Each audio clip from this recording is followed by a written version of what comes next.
UPSC mains hub के official channel में आज हम बात करेंगे आज के खासकर करंट अफेयर्स के विषय में। जैसा कि जानते हैं कि क्यों यह चर्चा में रहा। सबसे पहली बात, क्योंकि बदलता वैश्विक शक्ति का समीकरण पूरे विश्व के लिए बहुत आवश्यक होता है। चूँकि शक्तियों के समीकरण के बदलने के साथ साथ विश्व की स्थितियाँ, उसके नियम कानून भी बदलते रहते हैं। अंतर्राष्ट्रीय व्यवस्था में ये एक महत्वपूर्ण स्थान रखता है अपना, चूँकि 1900 का छठ करके हुए हैं, जिनमें आपका कजाकिस्तान, किर्गिस्तान, उज़्बेकिस्तान, तुर्कमेनिस्तान ये सब आज शामिल होते हैं। ठीक उसी प्रकार से आज हम बात करेंगे जीएस पेपर 2 इंटरनेशनल रिलेशन के विषय में। यहाँ पे आपको बतलाया गया है कि 21वीं सदी में अंतर्राष्ट्रीय व्यवस्था के एक नई संरचना गढ़ी जा रही है, यानी शक्तियों का आपस में प्रतिस्पर्धा लगातार लगा हुआ है, जहां अमेरिका और चीन के बीच का तनाव केवल दो देशों के बीच का तनाव नहीं, बल्कि पूरे विश्व का एक तरीके से समीकरण वो निर्धारित कर रहा है।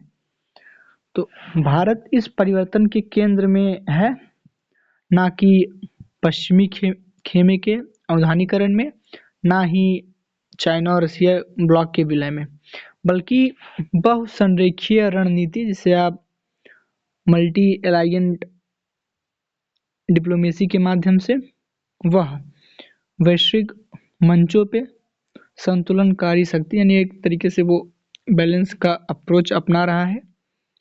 कुछ ऐसे महत्वपूर्ण जो संस्थाएं हैं उनके बारे में बताई गई है, जैसे इसमें आप क्वाड देख सकते हैं, इंडिया पैसिफिक का लोकतांत्रिक सुरक्षा चक्र सदस्य। क्वाड में 4 देश शामिल हैं, भारत, अमेरिका, जापान और ऑस्ट्रेलिया।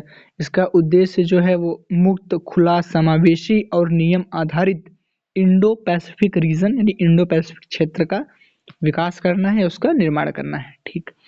दूसरा, भारत के लिए क्वाड क्यों महत्वपूर्ण है, क्योंकि रणनीतिक दृष्टिकोण से अगर हम देखें तो चीन के समुद्री विस्तारवाद को संतुलित करने का माध्यम है। आर्थिक दृष्टिकोण से सप्लाई चेन विविधीकरण सेमीकंडक्टर में सहयोग करता है। सुरक्षा के दृष्टिकोण से जो पर्ल ऑफ हार्बर है, इसमें मालाबार तट आता है, उसके लिए समुद्री दृष्टिकोण से महत्वपूर्ण महत्ता रखता है।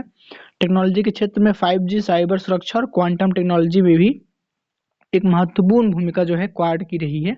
मानवीय सहयोग में यह वैक्सीन वितरण और नेटवर्क आपदा प्रबंधन में भी ठीक तरीके से कार्य करता है। ठीक, यहाँ तक बात बिल्कुल ठीक है। इसके आगे हम बात करें तो भारत की सावधानी कहाँ कहाँ है।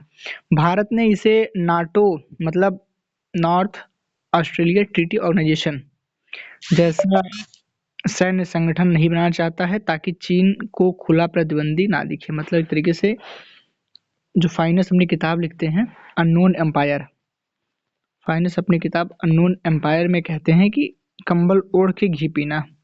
कुछ इसी प्रकार से क्वाड की भी भूमिका हमें देखने को मिलती है।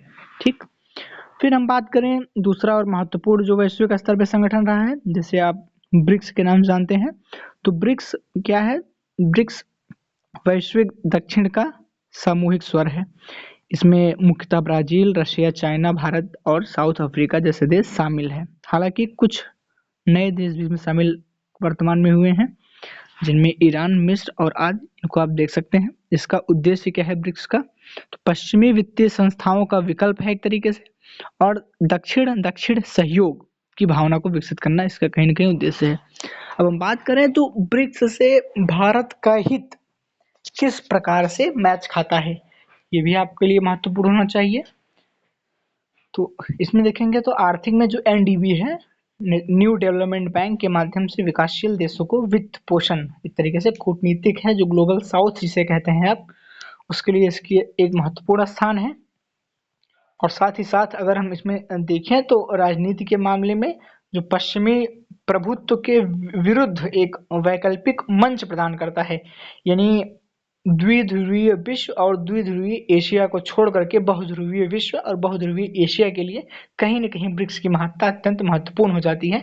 इसकी हम अगर चुनौतियों की बात करें तो भारत की आर्थिक और राजनीतिक प्रभुत्व की प्रकृति जो है रसिया चाइना के बढ़ते गठजोड़ में एक तरीके से उस शक्ति का जो असंतुलन है, अनबैलेंस है, उसके लिए भारत एक महत्वपूर्ण और एक अत्यंत ही आवश्यक भूमिका का निर्वहन करता है। दूसरे फेज में अगर हम बात करें, जो वैश्विक स्तर पर संगठन है जिनमें G20 है, उसकी हाल ही में बैठक हुई थी नई दिल्ली में, आप लोग जानते होंगे। वैश्विक आर्थिक शासन का जो है मंच है एक तरीके से, है ना, भारत इसकी अध्यक्षता किया था वर्ष 2023 में, जिसमें हम एक तरीके से नारा दिए हुए थे कि one earth one family one future, यानी एक धरती एक परिवार एक भविष्य। संपूर्ण विश्व को ही भारत इकलौता ऐसा देश है जो कि वसुधैव कुटुंबकम की भावना को विकसित करता है, उसको मानता है। इसका महत्व क्या है, तो भारत ने विकासशील देशों की प्राथमिकताओं के लिए G20 एजेंडे को भी शामिल किया हुआ है, G20 एजेंडा शामिल है, प्लस जो डिजिटल पब्लिक इंफ्रास्ट्रक्चर है उसको, हरित वित्त कार्यक्रम रहा है, जलवायु के लिए नई प्रस्तुति की जो पहल है वो, अफ्रीकी संघों की अस्थायी सदस्यता को लेकर ग्लोबल साउथ इंटीग्रेशन में एक ऐतिहासिक कदम रहा है उस दिशा में। ठीक, अब बात करें तो भारत की भूमिका इसमें ये रही है कि अमेरिका और चीन के संवाद का एक पुल का विकास हुआ है, यानी एक तरीके से जो ट्रांसपेरेंसी होती है या जो कनेक्टिविटी होती है उसको बढ़ाने का प्रयास किया गया है। ठीक है, और इसमें महत्वपूर्ण क्या रहा है, तो और इसमें महत्वपूर्ण हम देखें तो अगला संगठन बताया गया है SCO, संघाई कोऑपरेशन ऑर्गेनाइजेशन, मतलब संघाई सहयोग संगठन।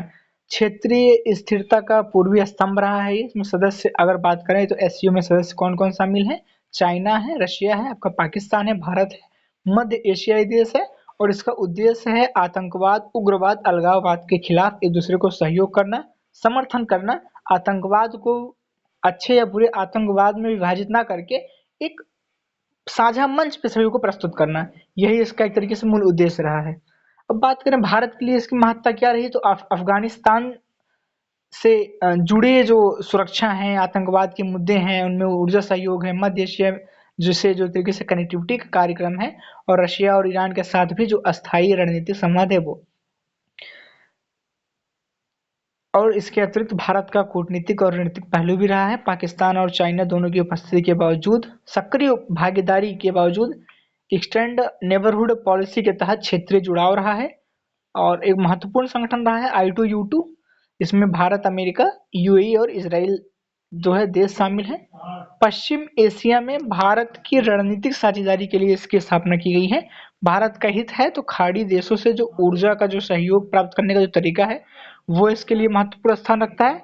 जो आप MSME के तहत जो मैन्युफैक्चरिंग की चीजें हैं, जैसे खाद्य प्रसंस्करण हो गया, लॉजिस्टिक्स, इनसे मतलब जो तरीके से कंबाइंड में जो आपकी परियोजनाएं चल रही हैं उनका भी एक महत्वपूर्ण स्थान है।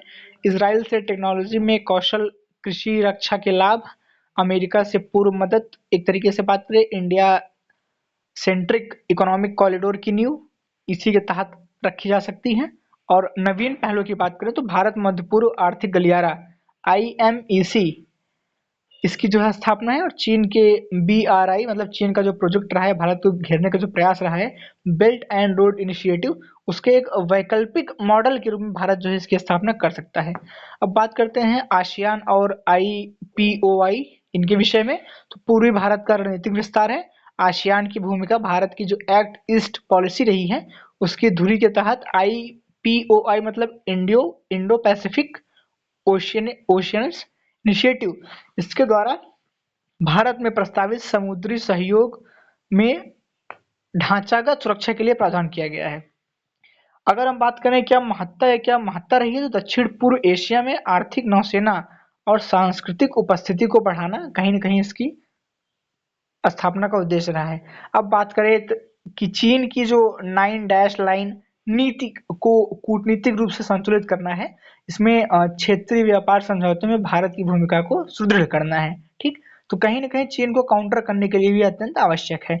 वहीं भारत गुट निरपेक्षता से आगे बढ़ के अब बहुगुटीय कूटनीति यानी मल्टी अलाइनमेंट डिप्लोमेसी का प्रयोग कर रहा है, जहां हर मंच भारत के हितों की पूर्ति का एक माध्यम है। ठीक, निष्कर्ष में अगर बात करें तो इसका टोटल एक तरीके से कंक्लूजन क्या निकालते हैं पूरी बातों का, तो अमेरिका चीन जहां प्रतिस्पर्धा पूर्ण वैश्विक तनाव का स्रोत है, वहीं भारत एक कूटनीतिक अवसर इसमें ढूंढ रहा है अपने लिए। और भारत और वैश्विक दक्षिण की आवाज, तकनीकी लोकतंत्रों का सहयोगी, क्षेत्रीय शांति का मध्यस्थ, तीनों भूमिकाओं में अपनी महत्वपूर्ण भूमिका अदा कर रहा है। चलिए आज के लिए इतना ही। आप सभी का एक तरीके से हम बात करें बहुत बहुत धन्यवाद। आपसे मिलते हैं हम आपसे अगली क्लास में।